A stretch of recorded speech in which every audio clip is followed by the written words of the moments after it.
BJP कह रही है कि देश में संविधान नहीं, केवल उनकी मर्जी चलेगी। चंडीगढ़ मेयर चुनाव में जब जनमत से बीजेपी नहीं जीत सकती थी तो उन्होंने अपने पीठासीन अधिकारी से संविधान की हत्या करके मेयर पद हथियाना चाहा, लेकिन सुप्रीम कोर्ट ने संविधान बचाया।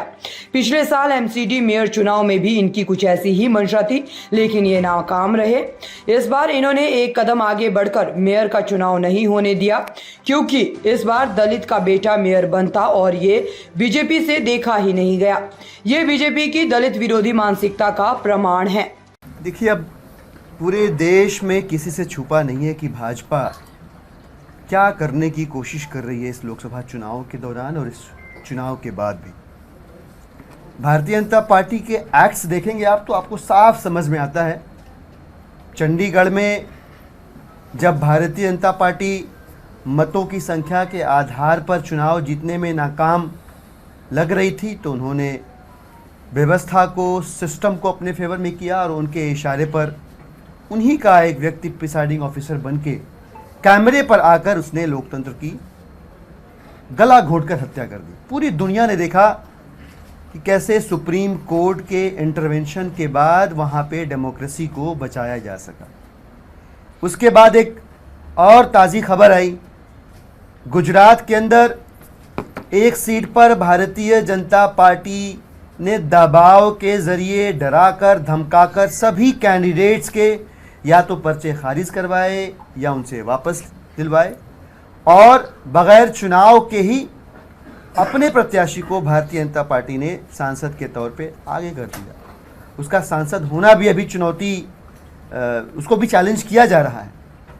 और अब जो है दिल्ली के अंदर भारतीय जनता पार्टी ने जो किया है, ये सारे डॉट्स आप कनेक्ट करेंगे तो आपको स्पष्ट हो जाएगा कि भाजपा या तो चुनाव लड़ने से पहले डराकर धमकाकर चुनाव को जीतने की कोशिश करती है, अगर नहीं जीत पाई चुनाव तो वो खरीद कर तोड़ कर जनादेश को अपने पक्ष में आने की कोशिश करती है। और ये भी संभव ना हो तो अब भाजपा ने दिल्ली के अंदर मेयर के चुनाव को न होने देकर ये साफ कर दिया कि जहां भी हमें लगेगा, पूरे देश में कहीं भी हमें अगर लगेगा कि हम चुनाव नहीं जीत रहे हैं, वहां हम चुनाव होने ही नहीं देंगे।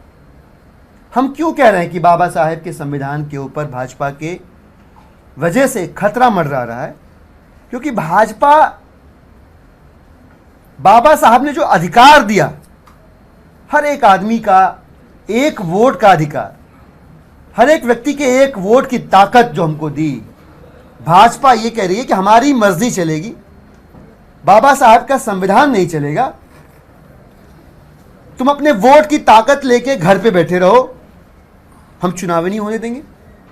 भाजपा कह रही है कि चुनाव होंगे तब ना अपनी वोट की ताकत का इस्तेमाल करोगे। वो ताकत तुम्हें मिलनी थी जैसे तैसे मिल गई, पर उसको हम एक्सरसाइज नहीं करने देंगे। और ये भाजपा अब इनडायरेक्टली नहीं कह रही है, अब कहीं कुछ प्रिटेंशन नहीं है, कहीं कुछ भी छिपा हुआ नहीं है।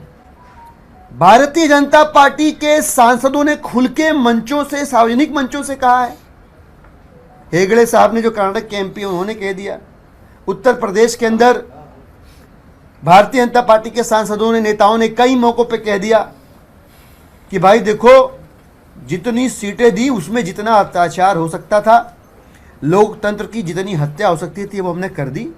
अब हमने जो कुछ भी 10 साल में किया है, डेमोक्रेसी के खिलाफ किया है, कॉन्स्टिट्यूशन के खिलाफ किया है, वो हम सब कुछ परमानेंट करना चाहते हैं। वो जो रैंडम प्रैक्टिसेस हमारी थी, जो दरअसल रैंडम नहीं थी, उनमें पैटर्न था, अब उसको हमको परमानेंट शेप देने के लिए 400 पार जाना जरूरी है।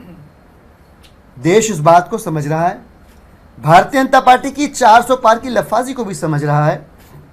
और अभी हालिया जो बौखलाहट हमने देखी है प्रधान सेवक जी की, उससे भी स्पष्ट हो गया है भारतीय जनता पार्टी बुरी तरह से चुनाव हार रही है।